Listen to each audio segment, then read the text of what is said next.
RAM বুলি কয় যিখানক আমি ৰেন্ডম এক্সেছ মেমৰি বুলি কওঁ যোনটোৰ আমি নোট দি আছো আৰু এখানৰ কাম কি জানো না এখানক অস্থায়ী মেমৰি বুলি অস্থায়ী মেমৰি মানে কি কম্পিউটাৰটো স্পীড বা বাকি কামবিলাকত ই কাম কৰি থাকে প্ৰাইমাৰী মেমৰিৰ প্ৰথম কাম হৈছে কি RAM আৰু দ্বিতীয়টো হৈছে কি জানো না ROM ৰিড অনলি মেমৰি লেখাত ৰিড সো এটা CPU হবলৈ কি কি সামগ্ৰীৰ প্ৰয়োজন থাকে এক নম্বৰ সামগ্ৰী লাগে আমাক কেবিনেট মনিটৰ কিবোৰ্ড মাউসৰ কথাটো বাদ দাহে ইনপুট ডিভাইস আৰু আউটপুট ডিভাইস মেইনলি CPU টো কম্পিউটাৰৰ মেইন বুলি কোৱা হয় তো এটুক লাগিব ইটো হৈছে কি কেবিনেট ঠিক আছে কেবিনেটটো এই চাৰিকোণীয়া দেখি এইটো হৈছে কেবিনেট আৰু কেবিনেটটোৰ ভিতৰত কি কি হ'ব লাগিব লাগিব SMPS switch mode power supply তাৰ পিছত থাকিব লাগিব মাদাৰবোৰ্ড তাৰ পিছত থাকিব লাগিব হাৰ্ড ডিস্ক আৰু মাদাৰবোৰ্ডত লাগি থকা গোটেইবিলাক সা সৰঞ্জাম যেনেকুৱা ৰেমখন লাগিব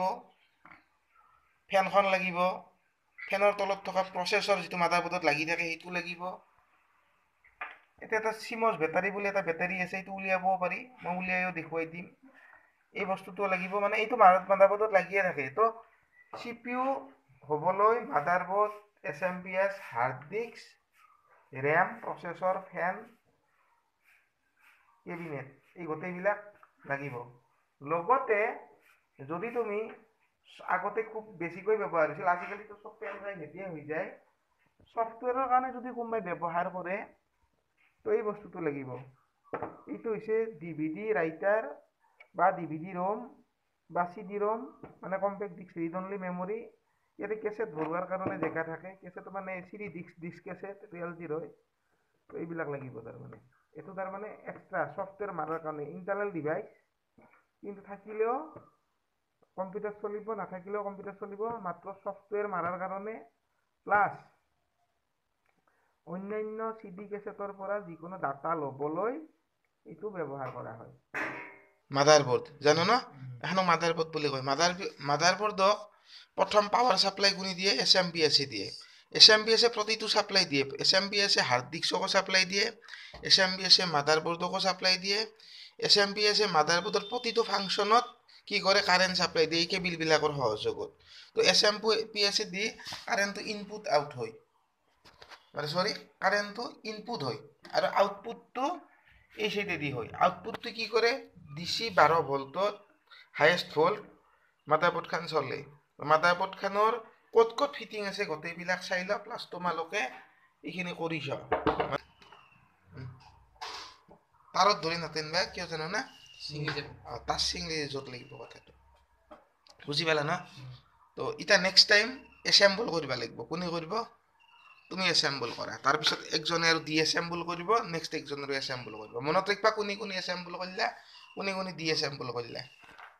এটা পৰ্ট আছে 7টা 1 2 3 4 7টা আছে যিকোনো এটাত তুমি লাগাব পাৰো এৰে নকটো তুমি চাব লাগিব কোন ভালে আছে সো নকটো কোন ভালে আছে চাই লও এটো নক হয় না এই ভালকে দেখি এটো নক এই নকটো এৰে এৰে যিটো নক আছে না এই নকটো লগত মিলবা লাগিব তাৰ মানে মেল আৰু ফিমেলটো মিলবা লাগিব নকৰ লগত হয় ঠিক আছে লগতে দিলা দিলা তাৰ পিছত তোমাৰ ইডাল ৰিমোট কৰিছিল মেইন পাৱাৰ কানেক্টৰ ডাল হয় SMPS কানেক্টৰ যিকে চেপি পেলাই বুলিছে নেকি চেপি পেলাই সোমাই দে ভিতৰত ধুনীয়াকৈ সোমাই যাব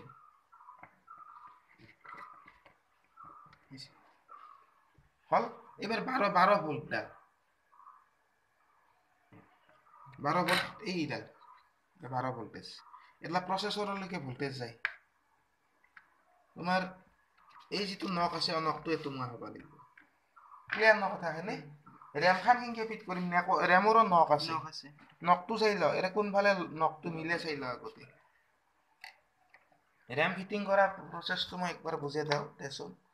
এই যেটো তোমাৰ এইটো দেখছো না এইটো এইটোৰ লগত এইটো মিলি আছে পুৰা নকত পছছি না নকত পছছি না লগাই দে দি মাজত যদি ইনকে দুইবাৰ প্ৰেসাৰ কৰ নিজে ফিটিং হৈ যায় যদি লকটো ঠিকে থাকে অলপ যদি ঢিলা থাকে তেতিয়া হাতে দি ফিট কৰি দিবা নিজে কৰিছ ফেনৰ ফিট কৰা ফেন ফিট কৰা এইবাৰ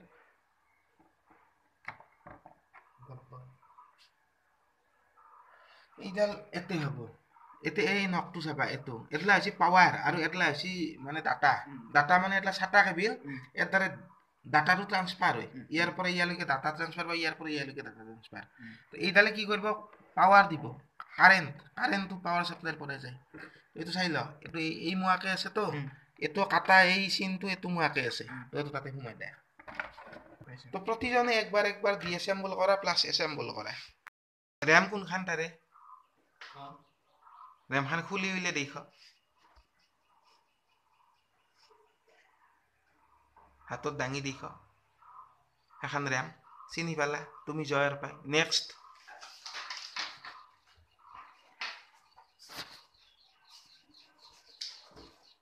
ৰেমখান ফিটিং কৰা SECON DRY secondary MEMORY memory দুই প্ৰকাৰৰ এটা প্ৰাইমাৰী মেমৰি আৰু আনটো সেকেন্ডাৰী মেমৰি